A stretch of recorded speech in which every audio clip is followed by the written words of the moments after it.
आज की कहानी कैसे हुआ कृष्ण का जन्म, किस तरह सुरक्षित रह पाए, सुनते हैं कान्हा की मस्ती भरी कहानियों की अगली कड़ी, कृष्ण का जन्म।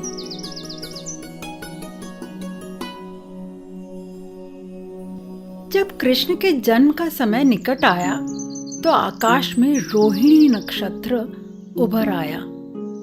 रोहिणी यह सितारा केवल शुभ अवसरों पर ही चमकता है। सारे ग्रह, प्लैनेट्स और नक्षत्र अनुकूल हो गए। नदियां जल से भरी हुई थी। सरोवरों में कमल के फूल खिले हुए थे। जंगल में पशु पक्षी गा रहे थे। सुंदर मोर और मोरनियां नाच रहे थे।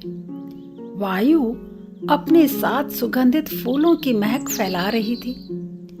मधुर संगीत की लहरी पर अप्सराएं, फेरीज और देवता नाचने लगे। ऋषि मुनि और देवता फूल बरसाने लगे। समुद्र तट पर लहरों की ध्वनि और बादलों की मोहक गर्जन एक अनूठा तालमेल बैठाए हुए थे। कारागृह में देव की सूरज की तरह जगमगा रही थी, क्योंकि उनके गर्भ से भगवान विष्णु जन्म लेने वाले थे। जो ही अष्टमी को आधी रात को कृष्ण का जन्म हुआ, पृथ्वी भगवान के जन्म का समाचार सुनकर खुशी से झूम उठी। वासुदेव अपनी 8वीं संतान को देखकर मंत्रमुग्ध हो उठे। वह बालक जो भगवान विष्णु का अवतार थी, उसके 4 भुजाएं थी, 4 हाथ, जिसमें शंख, चक्र, गदा और कमल का पुष्प धारण किए हुए थे। पीतांबर धारण किए हुए बालक चमकीले सांवले बादल की तरह लग रहा था, जिसके सर पर सुंदर घुंघराले बाल थे। पूरे शरीर पर कुंडल और अन्य आभूषण पहने हुए इस नवजात बालक के अद्वितीय रूप को देखकर वासुदेव आश्चर्यचकित थे। वे बार बार इस बालक को निहार रहे थे और सोच रहे थे कि इस शुभ वेला को कैसे मनाएं। किंतु कारागृह में बंदी होने के कारण कुछ भी नहीं किया जा सकता था। मगर जैसे ही उन्हें विश्वास हो गया कि भगवान ने उनके पुत्र के रूप में ही जन्म लिया है, उन्होंने हाथ जोड़कर उनकी प्रार्थना की। माता देवकी ने अब भगवान से हाथ जोड़कर कंस के अत्याचारों से बचाने की प्रार्थना की, और फिर उन्होंने एक माँ के रूप में अपना प्यार दिखाया और कहा कि अब आप इस रूप से बाहर आ जाइए। इस रूप के दर्शन बहुत दुर्लभ है, लेकिन अभी भी डरी हुई हूँ मैं कि जैसे ही कंस को आपके जन्म का पता लगेगा, वह आपको नुकसान पहुंचा सकता है। इसलिए आप अपने सामान्य रूप में आ जाए। तब उस बालक ने कहा, आपको विश्वास दिलाने के लिए ही तो मैंने यह रूप लिया। अब मैं एक सामान्य बालक का रूप ले रहा हूँ। मुझे पता है कि आप मेरी सुरक्षा को लेकर चिंतित हैं, इसलिए आप तुरंत मुझे गोकुल ले चलें और यशोदा की पुत्री, जिसने अभी अभी जन्म लिया है, उससे मुझे बदल लें। ठीक इसी समय योग माया ने गोकुल में नंद और यशोदा के यहाँ जन्म ले लिया था।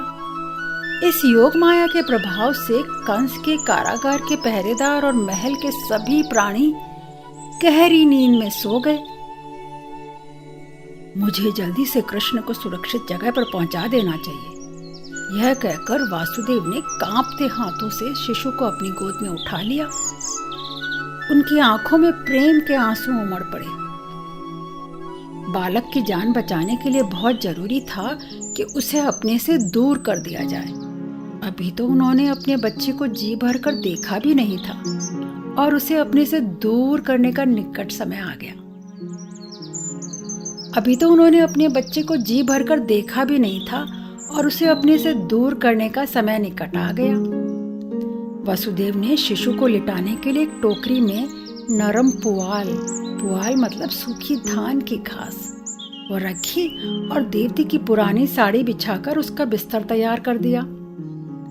तत्पश्चात वासुदेव बालक को टोकरी में लिटाकर बाहर की ओर चल दिए।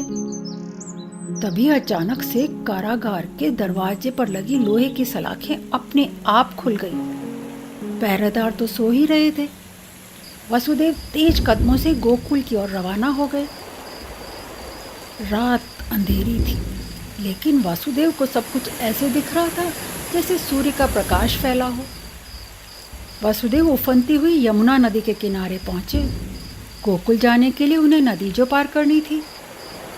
भयंकर गर्जन के साथ मूसलाधार बारिश होने लगी। तभी बालक कृष्ण को वर्षा और तूफान से बचाने के लिए शेषनाग ने उन पर अपना फन फैला दिया। यमुना की लहरों का जल उछल उछल कर ऊपर ऊपर होता जा रहा था।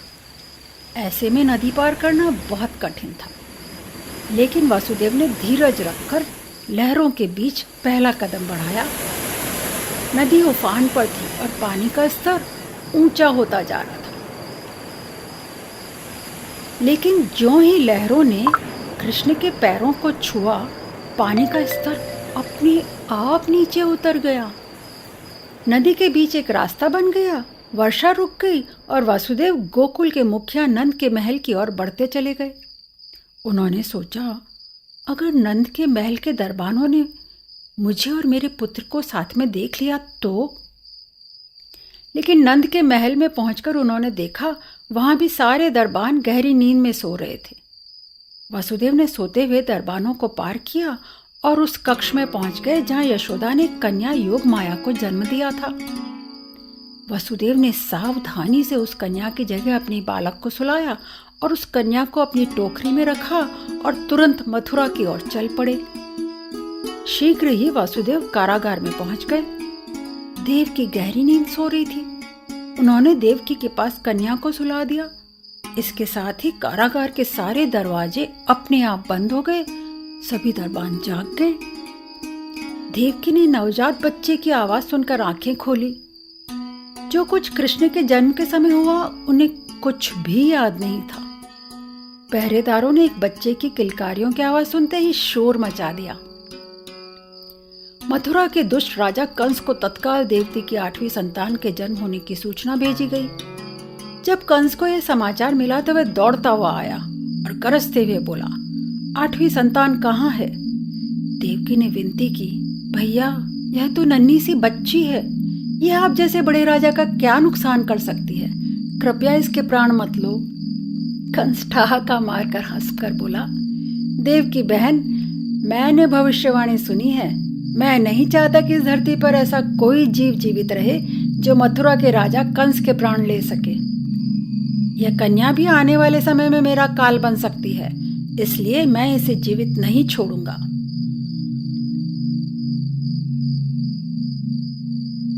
दुष्ट कंस उस बच्ची योग माया को उठाकर जोर से गरजा, तुझे मरना ही होगा।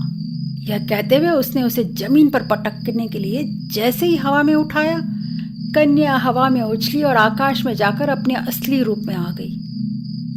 वह सुंदर पोशाक, फूल मालाओं और आभूषणों से सजी हुई एक देवी लग रही थी। वह देवी योग माया थी, जिसे भगवान विष्णु ने कंस को चेतावनी देने के लिए धरती पर भेजा था। देवी योग माया बोली, हे मूर्ख कंस, तुझे मारने वाला तो पहले ही इस धरती पर जन्म ले चुका है। अब तू नहीं बच सकता। मेरे शब्दों को याद रखना, तू शीघ्र ही मरने वाला है। कंस आंखें फाड़े उन्हें देखता रह गया। योग माया हंसी और शीघ्र ही आकाश में ओझल हो गई। योग माया के ओझल होने के बाद सब कुछ सामान्य हो गया। कंस अपने दरबारियों और दरबानों सहित आश्चर्यचकित होकर खड़ा था। वह समझ ही नहीं पाया कि अचानक यह सब क्या हो गया। इस घटना के बाद कंस ने बहुत पश्चाताप दिखाकर देवकी और वसुदेव से माफी मांगी और उसने उन दोनों को कारागृह से मुक्त कर दिया। दूसरे दिन कंस ने अपने दरबार में सभी घटनाक्रम विस्तार से सबको बताया। सभी बहुत दुखी थे और अपनी अल्प बुद्धि से कंस से सभी नए जन्मे बालकों को मार डालने की और साधु संतों पर अत्याचार करने की राय देने लगे। कृष्ण का जन्म तो मथुरा में जेल में हुआ, कारागृह में, मगर उनका जन्मोत्सव मनाया गया गोकुल में। कैसा रहा गोकुल में उनका जन्मोत्सव? क्या वसुदेव कृष्ण का समाचार जान पाए? जानने के लिए हम सुनेंगे हमारी अगली कड़ी कान्हा की मस्ती भरी कहानियों में।